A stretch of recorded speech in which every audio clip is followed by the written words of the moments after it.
Parte 2 desta parábola da porta estreita. O segredo da nossa identificação com Cristo. O segredo da nossa identificação com Cristo, amados, é a renúncia. É um processo gradativo, a mudança do estado mental do homem que deixa de ser centrado no ego para tornar-se centrado em Deus. Hebreus 8:10. Primeiro ponto importante sobre o segredo da nossa identificação com Cristo. O cristão não deve se conformar com a porta larga. Inicialmente, a metanoia significa uma mudança nos pensamentos. Paulo se referia a esse tipo de transformação radical da mente quando escreveu em Romanos 12:2.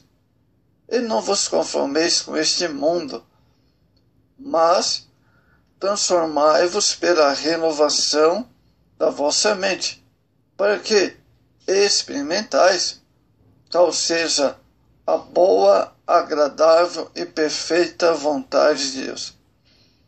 Devemos desprezar e aborrecer aquilo que é mal, amar aquilo que é justo e não ceder os vários tipos de mundanismos que rodeiam a igreja, tais como cobiça, egoísmo, inveja, ódio, vingança, impureza, liberalismo, linguagem torpe.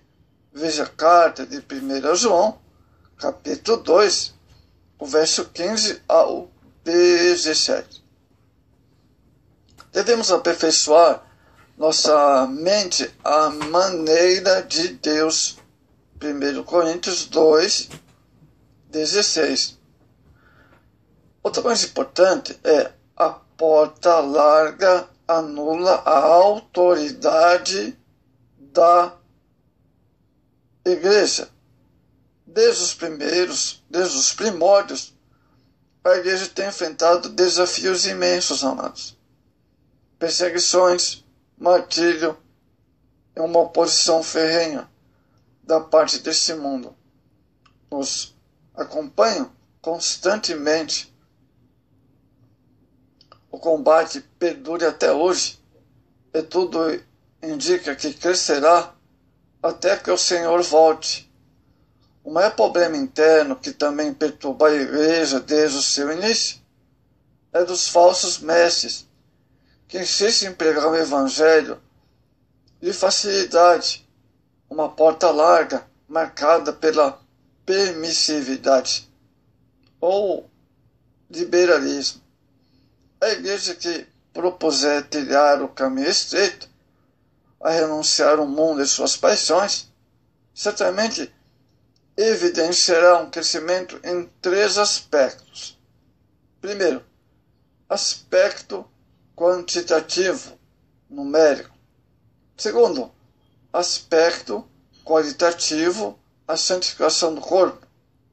Terceiro, o plano orgânico, o amadurecimento e a integração crescente entre os membros.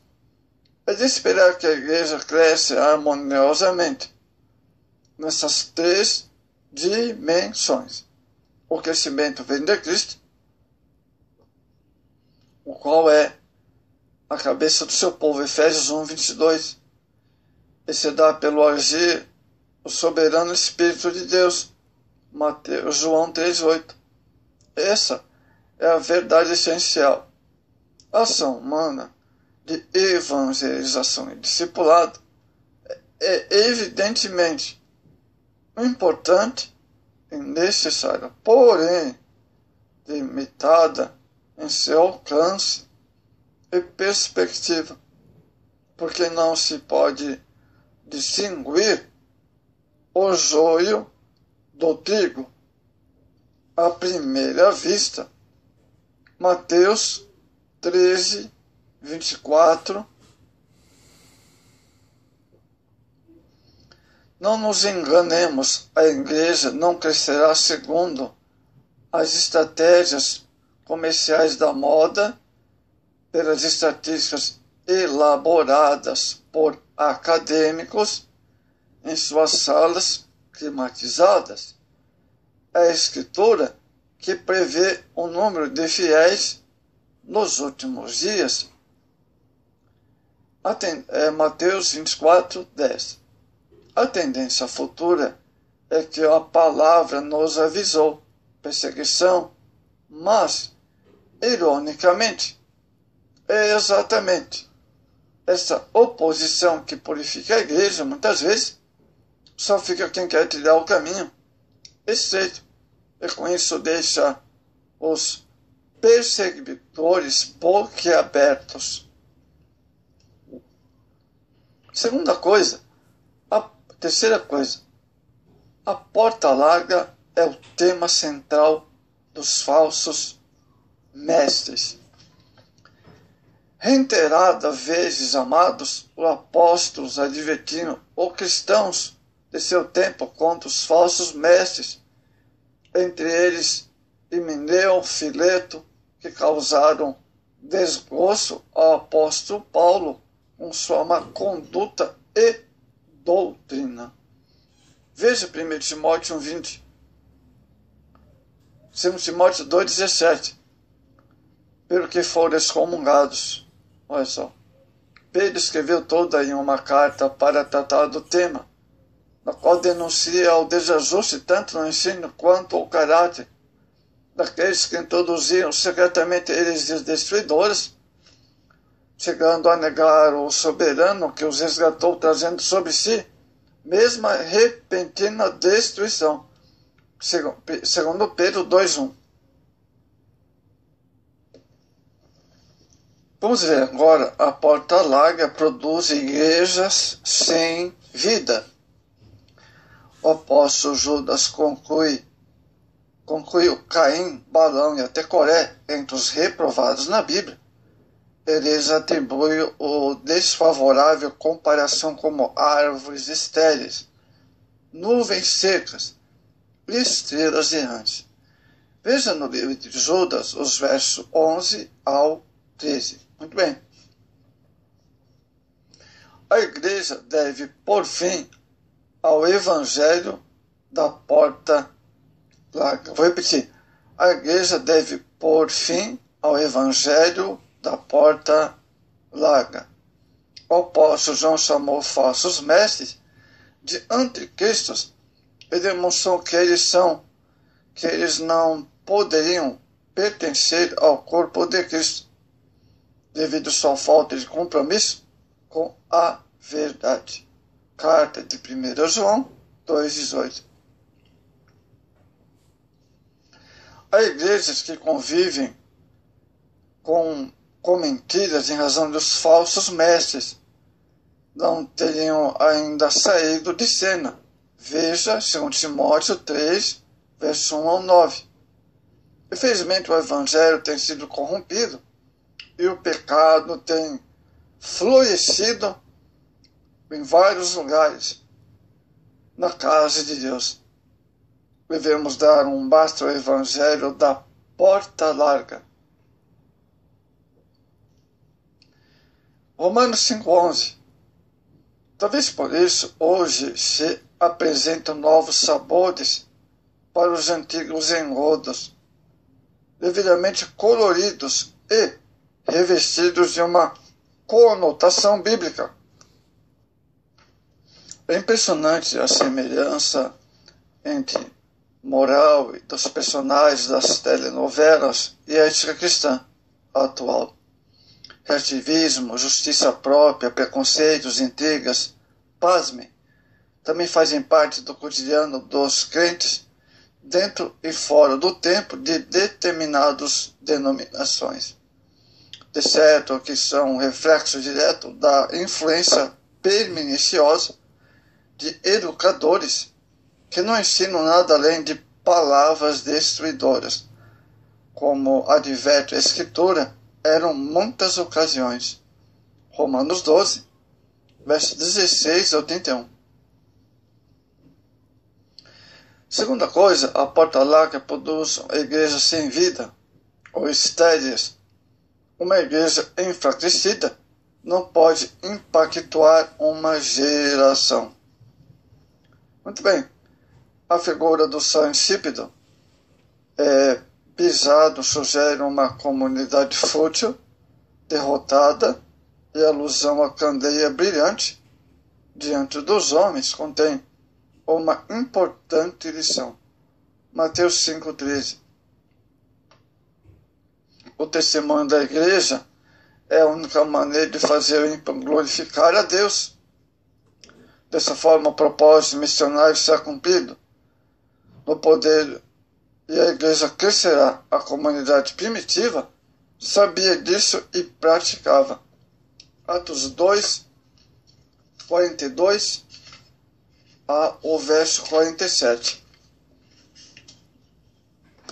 Amados, terceira coisa importante. Entrar pela porta estreita é se comprometer com Cristo. Dentro dos equívocos, o evangelho da porta larga estão os cultos shows para encher o templo em vez de agradar a Deus, a pregação da teologia da prosperidade, da confissão positiva e aí vai. A ceia é uma atividade central do culto, praticada semanalmente no tempo do primeiro século, Atos 27, tem sido negligenciada por alguns cristãos que estão atolados em coisas erradas, em confessos, deixam para trás suas congregações. Hebreus 10, 25. Entrar pela porta estreita é se comprometer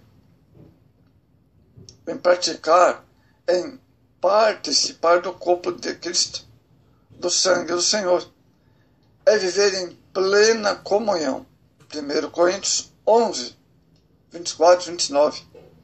Por trás de muitos cultos shows que são marcados por entretenimento, pode estar o medo de perder os membros. Alguns líderes creem que, adoçando as mensagens do Evangelho, produzindo uma reunião mais despojada, talvez o pecador se disponha a ele ouvir.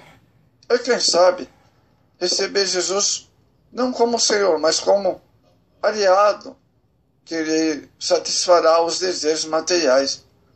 Entretanto, as Escrituras ensinam, o próprio Cristo declarou que o homem não regenerado é escravo do pecado e, pois carente da libertação que só Jesus pode dar.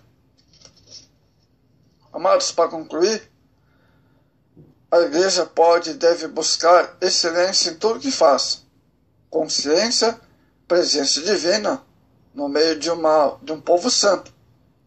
É maior motivo para adorar ao Senhor com simplicidade, gratidão e, sobretudo, em espírito e em verdade.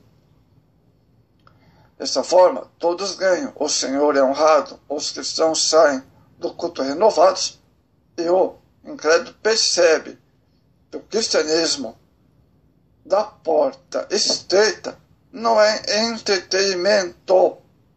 Assim o mundo fica mais salgado. Mateus 5, no verso 13 ao 16. Então, reflita aí o cristianismo que você tem vivido nessa parábola. Você vive na porta larga, porta estreita. Você estava na porta estreita e foi para a porta larga.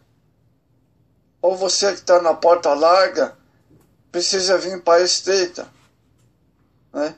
Então, reflita bem tua vida para com Deus. A tua vida, o seu cristianismo que você vive.